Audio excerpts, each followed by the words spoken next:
So I decided to make a short film about what in a movie makes a great audience experience, and I decided to call this movie The Experience because of that. And it's basically where I go into depth on three main parts of a movie that makes a great and memorable audience experience.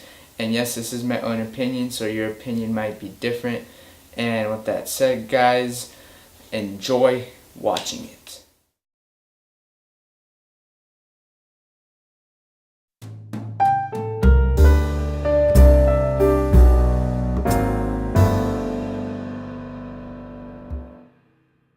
Movie night! Oh yeah, my favorite night of the week. Alright. What will we be watching today? Horror movies. Alright, I'm digging horror movies today. $6.99, you're crazy. I'm choosing another one. $2.99, much better. Ooh, I like this guy. He looks a lot like me. Curry's a very good actor. Alright. 1 hour later. Oh god. Oh god. Oh god. Oh god.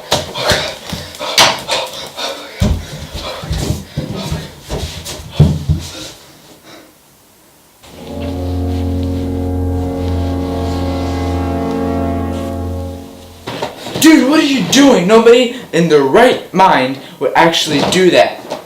If they do that one more time, I swear I am done with this movie. I swear if this kid makes noise, I'm going to be frustrated and I'm going to throw this remote at the TV.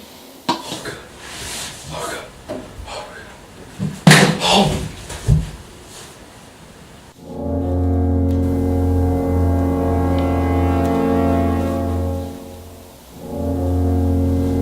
You know what? I'm not even going to watch this movie anymore. I'm done. No wonder this movie costs $2.99. Now, what parts of a movie really contribute to bringing a great audience experience? Now, you may be thinking, well, if the movie's great, then you'll have a great audience experience. But the three main parts of a film that, if they work magically, it can create not a good movie watching experience, but a great movie watching experience. And the three main parts of a film that can create a magical movie watching experience is the tone, the score or music, or how the setting is portrayed.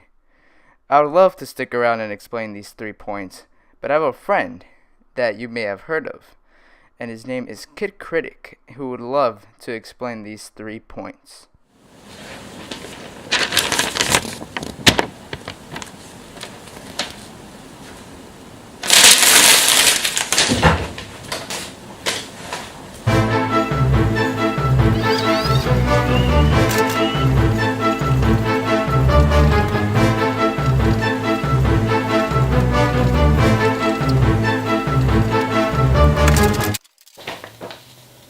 The definition of tone is the general attitude or character of a place, piece of writing, or a situation.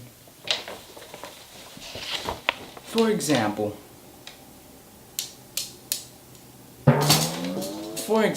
if the director is trying to make a horror movie, then he would have more creepy images, weird noises. The rooms would be much darker, so that way it can give the audience more of a darker and terrified feeling. But if the director's trying to make a more happier movie, then he would have the birds chirping, people laughing, and a nice sun. And yeah.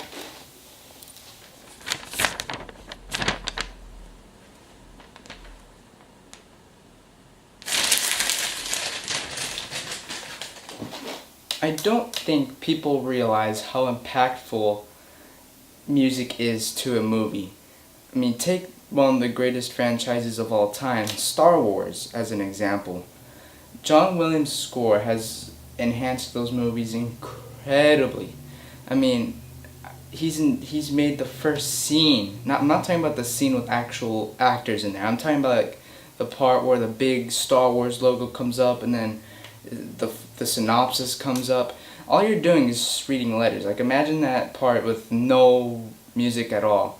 But his music makes that part so magical, and it sucks the audience right in before the movie even starts, just because of that piece of music. Now I'm going to show you an example of a scene with music and a scene without music, just to show you how impactful music can be to a movie. Where did my chair go?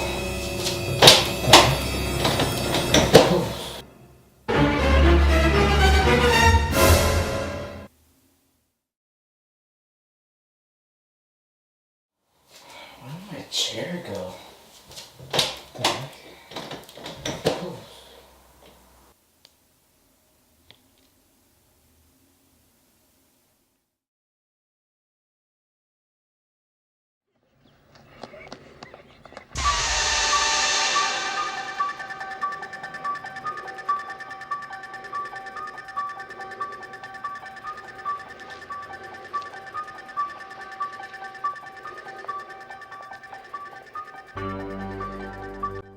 When John Carpenter first screened the original 1978 Halloween, the movie at first got a really bad rap for one reason. To Carpenter's surprise, the executive was unimpressed. She said, movies like this don't scare me. They aren't scary. Carpenter was stunned, but it taught him an important lesson. The film's score had not yet been added. And it was then when John Carpenter finally added his most memorable score of all time that Halloween then became a classic.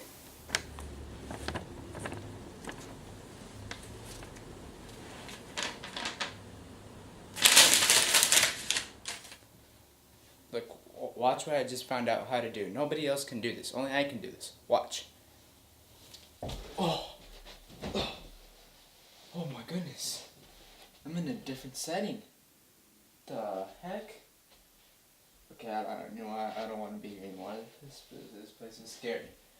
Alright, I'm gonna go back. Whew. Oh my goodness. Don't do that. Oh, I'm never doing that again. Oh, I got a headache.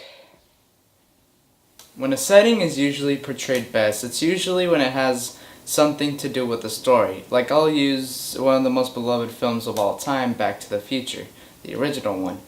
And when Marty McFly goes into the DeLorean and travels to 1955, the energy of 1955 when he lands there just goes into the audience, and the audience feels like they're there with Marty McFly in 1955, and that is all due to the setting, because it all looks like that time and era. And if it looks like it's in 1985 when it was released, then it wouldn't work, because it would look more modern and it wouldn't look like the old days. And a lot of the situations and the references in that movie are all a part of that setting. And if the setting doesn't work, then a lot of those references or situations just don't work. And because the setting works so well, that Back to the Future then becomes one of the most beloved films of all time. So to recap the three things that make a great audience experience, it would be the tone, the score or music, or the setting. And all three of these things have to work to make a great audience experience. And I believe that's it. Is that it? Alright, I think that's it. Wow, I had a great experience watching that.